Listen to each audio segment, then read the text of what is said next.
The banging started soft, 3 measured knocks, like a polite guest at a polite door.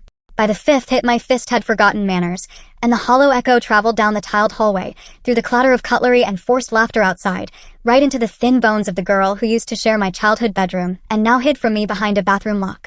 "Mia," I said, my voice steady in a way that didn't match my heartbeat. "Open it." On the other side came a hiccuped sob, the familiar kind she'd perfected since we were kids. Pretty, theatrical, wide enough to swallow a tension whole. The latch turned. The door cracked. Mia appeared with mascara bleeding into the wet sheen of her cheekbones, mouth held in that permanent, almost apology that never included the word sorry. "What do you want, Melissa?" she said, as if I was the storm and she was the porch light flickering heroically against it. "To return something," I said. I stepped inside, closed the door gently, and took in the counter crowded with products. The rolled hand towels our mother insisted on, the powder blue Guess soaps shaped like seashells nobody was allowed to use. My pulse climbed the way a siren climbs a scale. I didn't yell. I didn't throw anything. I just set my palms on the cool marble and leaned in close enough to see my own reflection doubled in her pupils. "You took my life and tried to paint your name over it. I'm here to give you that feeling back. Losing. It belongs to you." Her throat worked. "You don't understand what it's like," she whispered, voice trembling on cue. "To lose your one true love." "Ethan," I said, tasting the name like a dare. "Then watch me hold his hand while you do." I let the door swing open behind me and walked out into the birthday gathering where our family posed in careful shapes. My aunt fiddling with her pearls, my uncle laughing at a joke he didn't catch, my father cutting cake with surgical concentration because that's what men do when women are a little too loud. Ethan stood near the window holding a glass of water like it was fine crystal, sunlight finding the easy lines of his face, and when he looked over at me I felt the kind of calm I used to mistake for numbness. He set down the glass. He met me halfway. He brushed his thumb across my wrist for 2 seconds that said, "I see you, not I'm saving you." Across the room, Mia surfaced like a swimmer who'd been under too long. The color had drained from her lips. Someone started singing for my dad, even though the candles were already burned to silver puddles. I took Ethan's hand, the way you take your breath after almost drowning, and learned a new rule for the night. Sometimes you don't have to raise your voice to make the world listen. I wish I could say it began there. It didn't. It began years earlier, a quiet accumulation of small cuts that didn't bleed until they did. My mother always called Mia sensitive, as if the rest of us were made of gravel. We were told to set our edges down around her, our toys, our preferences, our appointments, our joys. If she cried louder, she was right. If she cried at all, she was fragile. There's a particular choreography you learn as the older sister of a girl like that, how to exit your own spotlight without anyone noticing you left. By the time Mia turned 21, she had a story ready. Tragic, shimmering, convenient. She'd met a boy at a college party, a boy named Ethan who kissed her in a dark kitchen and then never called again. She decided that made them soulmates, separated by the universe's cruelty and everyone else's happiness. It didn't matter if the relationship had never been a relationship. It mattered that the myth fit like a custom dress. When Jess, her best friend since kindergarten, found Mia in her bed with Jess's boyfriend, Mia pressed a hand to her chest and said with real tears, "You don't understand what it's like to lose your one true love." When our cousin's fiancé came out of a bathroom looking horrified and told us Mia had cornered him, she cried about triggers and trauma until my mother bought her a spa weekend like penance. Somewhere along the way, I learned to protect the life I was building by hiding it. So when I met Ryan, warm, dimpled, charming in a Midwestern way that made everyone else I dated seem like a dare, I kept him away from my family dinners and blocked Mia from my stories. We did 2 full years like that. Sunday farmers markets and weeknight bowls of pasta on the couch, and plans for a small backyard wedding under a string of lights. He'd pick up my hand during commercials and rub circles into my palm and say he'd never known anything could be this easy. And I believed him. I made one mistake. I mentioned our engagement at my mother's birthday dinner. It wasn't even a speech. It was a small sentence, a small smile. Mia's eyes lit up, so brightly people could have warmed their hands on them. She hugged me in front of everyone with that breathy, "I'm so happy for you." That always meant the opposite. A week later, Ryan showed me his phone, laughing. "Look at this, your sister found me through some fake account. She's ridiculous," and we laughed together, because that's what happy people do when they're sure the wolf is stuck behind the fence. He promised to block her. I kissed him for promising. We fell asleep with the kind of trust that doesn't recognize itself as blind. 3 weeks before our wedding, I had a fever that made my skin hurt. Ryan was supposed to be at his brother's golf tournament. I was sweating through a t-shirt and sipping flat ginger ale and trying not to cry because crying made my head pound. My phone lit up with a text from my friend Lana. "Are you at your sister's?" My stomach flipped. "Why?" I typed. "Because I just walked by her apartment complex, and I swear I saw Ryan's Tesla in the visitor spot." Sometimes a truth arrives in your body before it reaches your head. I felt it first. My chest opening into a cold room, my ribs bending around in new shape. I grabbed the spare key Mia had once pressed into my hand while swearing she would only use it for emergencies and drove, fever cooking behind my eyes, hands so tight on the wheel the bones ached. I didn't knock. I let myself in. The couch. The half-buttoned shirt. His fingers in her hair like they lived there. Her head in his lap, lifted too quickly when the door clicked, her mouth forming the kind of pout that begged the world to be gentle. "I'm so sorry," she breathed, like we were already past the hard part. "He just reminds me so much of Ethan." I finished for her, and my voice didn't break because the part that broke wasn't my voice. It was something older and deeper, something that had learned to stay quiet in rooms where Mia cried louder. I left. Ryan didn't chase me, and sometimes the lack of footsteps behind you tells the whole story. I went home and lay on the bathroom floor and let the cold tile convince my fever to share the room with me. I didn't scream. I didn't call my mother. I watched the yellow light above the mirror and thought, not for the first time, that Mia didn't know how to love anything she couldn't possess. The next morning, I did something I wouldn't have believed myself capable of. I messaged Ethan. Not some fandom. The real one. We'd followed each other on Instagram for years because the world is too small and algorithms like long looks. We had mutual friends, a couple of likes here and there. He lived 3 hours away, worked as a physical therapist, posted ridiculous videos of his golden retriever stealing socks. I wrote, "This is weird, but my sister once decided you were her soulmate, and she just destroyed my wedding. Want to help me introduce her to the feeling she's owed the rest of us?" He wrote back 12 minutes later, "The girl who showed up at my mom's house and told her she was my girlfriend? I'm in."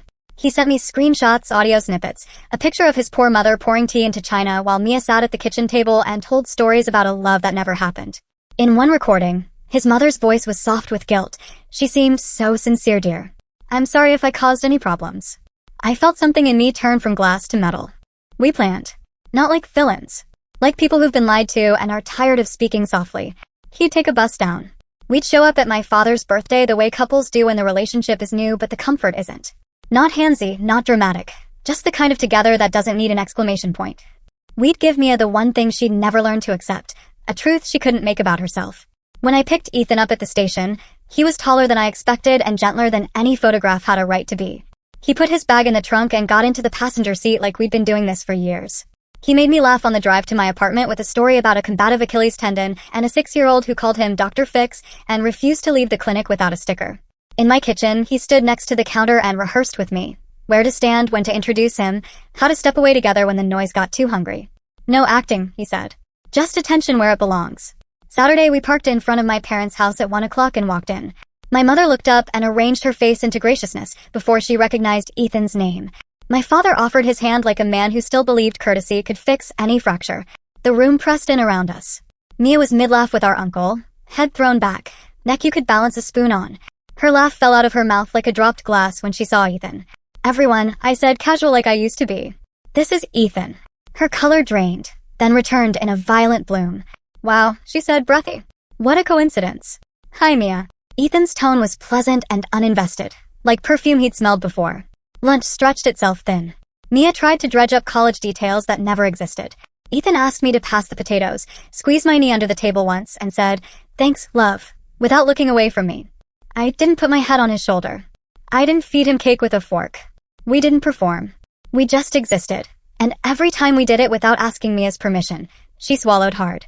After the toast, Mia disappeared down the hallway. I knew the choreography. I followed. The bathroom door was locked, then unlocked. Her eyes were swollen in a way that tried to be delicate.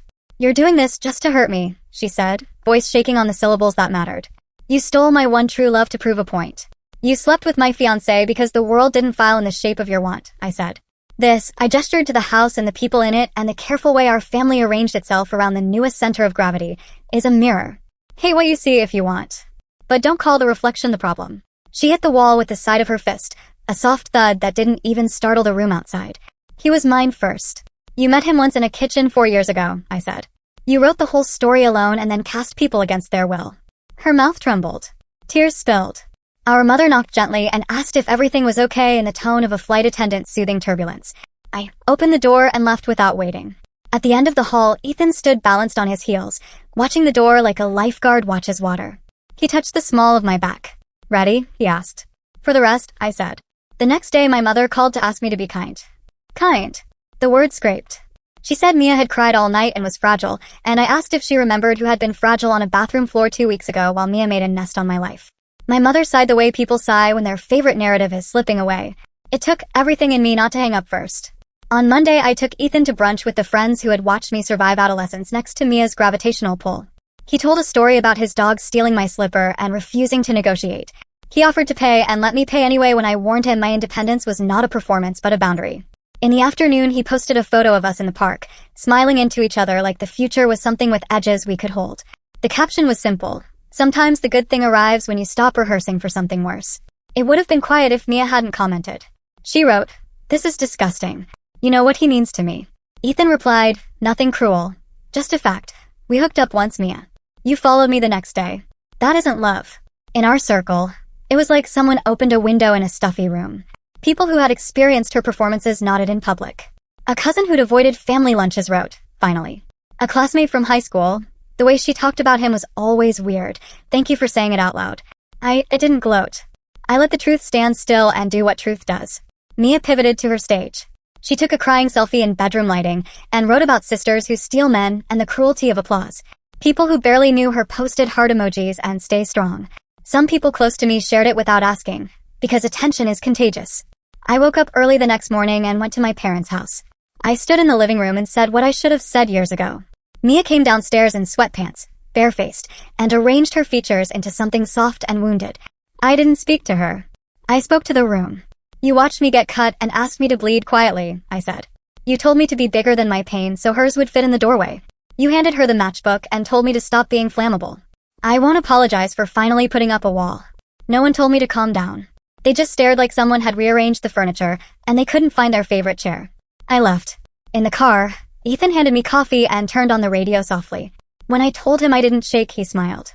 "That's because you didn't beg," he said. "Begging is shaking dressed as hope." Revenge is a hot word for what came next. I don't know that I wanted to punish as much as I wanted to reroute. We went to a restaurant opening because my friend Andre asked me to come, and because the city would be there, and because Mia loved that room more than any I'd ever seen. We stood for a photo because the entrance photographer asked, and someone with a popular events page called us the couple of the moment, and I felt something I'd never felt in a public space, not on display, but intact. If Mia saw the picture, and I know she did, she posted one of those vague stories about preferring depth to spotlight and then followed it with a video of herself practicing a dance routine to a song with too much bass. At our cousin Amanda's wedding, Mia wore a dress so tight it stripped the air from the people standing near it. She watched Ethan and me dance the way a cat watches a bird it can't reach. She came close once, close enough to smell Ethan's cologne and say, "Can I talk to you?"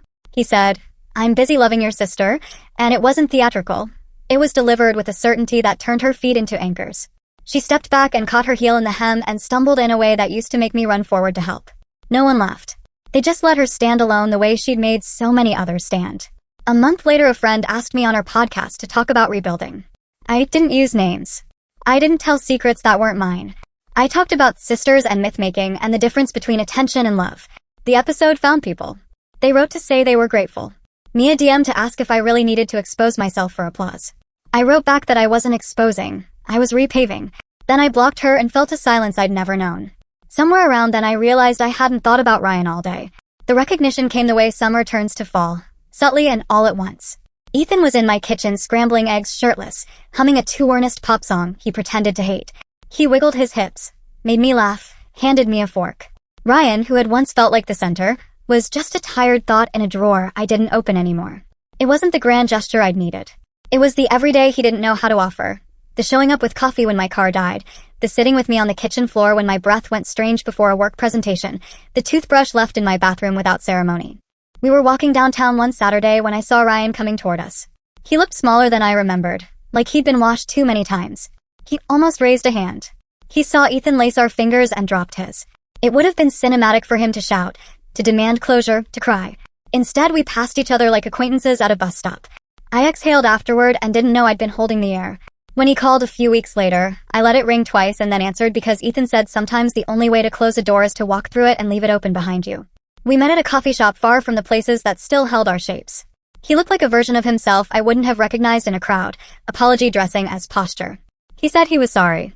He said Mia had told him stories about me, that I'd been cruel to a girl in high school and ruined her life, that I'd lied about a scholarship, that I'd kept secrets from him on purpose, that our entire engagement was a performance to make an ex jealous. She had screenshots, out of context, he realized later, but at the time they felt like facts. He said he'd been drinking and scared and confused. I listened until the part of me that had once prayed for a confession unclenched. Do you know what hurts the most? I asked. It isn't what you did on that couch. It's that you believed her about me before you believed me.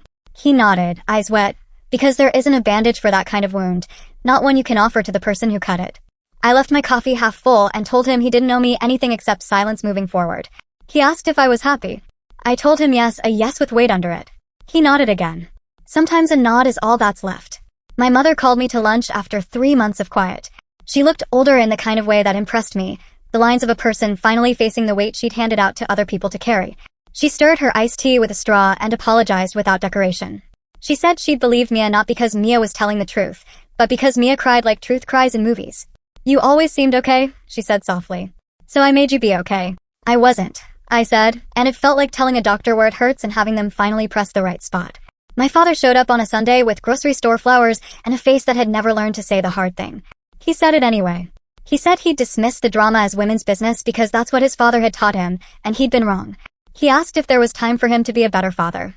I said yes because there's no win in withholding a future someone is brave enough to ask for. Mia moved to another state. She's in therapy, my mother told me. Relief braided into worry. She asked me if I could forgive someday, and I told her forgiveness doesn't grow well in poisoned soil. You have to leave the ground alone for a while. We left it alone. Ethan and I didn't talk about being official. He asked one night while we ate pizza from the box on my couch and watched a documentary about whales who sing to each other across oceans. Do you think it's too early to give it a name?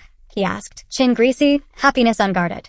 I think we've already lived through worse than whatever a title can handle, I said, and he grinned like a kid whose science experiment finally fizzed.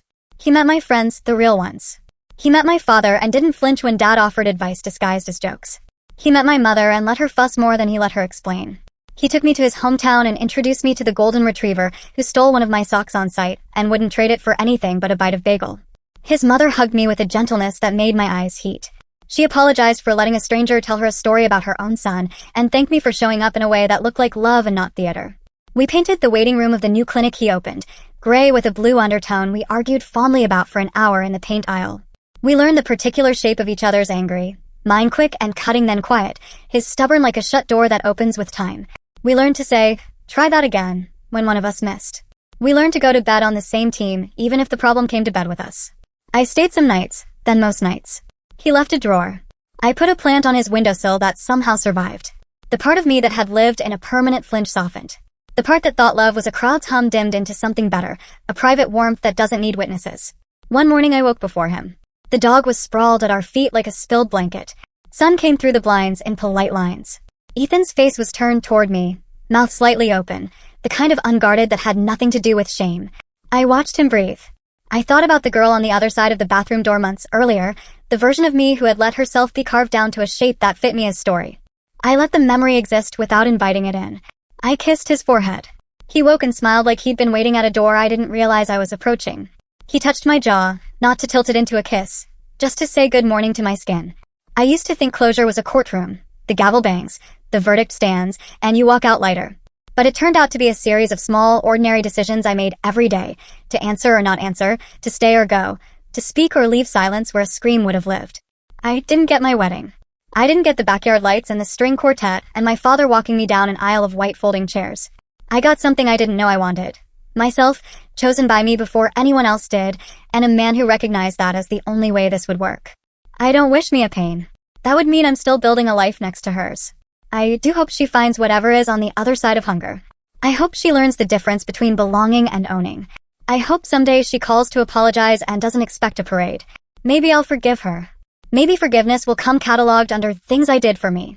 Either way, I'm done writing my chapters to match her plot. On our way to the farmer's market one Saturday, Ethan squeezed my hand at a red light. You know we won, right? He said. Not triumphant. Curious. I know, I said, looking at him and at the morning and at all the versions of myself that had gotten me here. But it doesn't feel like winning. It feels like finishing a long run and realizing you weren't being chased. You were running toward home. The light turned green. We drove. The dog stuck his head between the seats and sneezed on my shoulder. I laughed. Ethan laughed because I did. The day didn't tilt into a grand ending. It unfolded, coffee, a bunch of tulips, a new jar of jam we didn't need, the sound of vendors calling prices, the weight of fruit in my hands. When we got back, I put the flowers in a chipped vase and the jam in the pantry. Ethan slid his arms around my waist from behind and set his chin on my shoulder. Thank you for letting me show up, he said quietly. Thank you for arriving, I said. Outside, the world kept doing what it does. Somewhere, Mia was maybe sitting in a sunlit office saying true sentences to a stranger for the first time. Somewhere, Ryan was probably learning how to forgive himself without expecting anyone else to do the work for him. Somewhere, my mother was choosing my name first in a room that demanded loyalty to a myth. Somewhere, my father was practicing sentences he wished he'd learned to say decades ago and saying them anyway. Here, in a kitchen with a plant on the sill and dog hair gathering in the corners and a future that didn't need to be louder than the present to exist, I understood what people mean when they say peace isn't a prize. It's a practice. Not a triumphant chord, but a steady note you choose to hum under everything, even the days that still wobble, even the seasons that ask you to remember. I turned in his arms and kissed him, not because a story needs to end that way, but because ours kept going that way. The kind of kiss you can carry into an ordinary afternoon. The kind that doesn't erase what happened before it. The kind that makes room. I'm home, I said. Yeah, he said, smiling into it. Me too.